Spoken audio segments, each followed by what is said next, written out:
మూడవ సలహా, God your mind. యవన దశలో ఇంకొక చాలా పెద్ద ప్రమాదకరమైన విషయం ఏంటంటే మీ మనసే. ఆ మనసుతోటి చాలా చిక్కులు. ఒక వాట్సాప్ చాలు మీ మనసుని నాశనం చేయడానికి. ఒక ఫేస్బుక్ వాల్ మీద ఉన్నటువంటి ఒక విషయం చాలు మీ మనసుని నాశనం చేయడానికి. మీ సెల్ ఫోన్కి వచ్చే ఒక SMS చాలు మీ మనసుని నాశనం చేయడానికి. మీరు రాత్రి పడుకునే సమయంలో ఒక అన్నోన్ నెంబర్ నుంచి మీకు 2 పదాలు హాయ్ డార్లింగ్ అని వచ్చింది అనుకోండి, చాలు మీ జీవితం నాశనమే. చాలు. కాబట్టి మీరు దేన్ని గాడ్ చేసుకోవాలి? గాడ్ అంటే ఏంటి? కాచుకోవడం, మనసును కాచుకోవాలి. తన మనసుని కాచుకోని వాడు ప్రాకారం లేని పురముతో సమానము అన్నాడు సొలొమోను సామెతల్లో.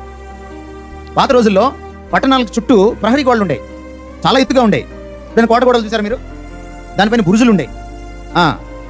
ఆ బురుజుల పైన అందరూ ఎప్పుడు కాపలా కాస్తూ ఉండేవాళ్ళు. ఎవరైనా యుద్ధం చేయడానికి వస్తారా ఆ మీదికైనా.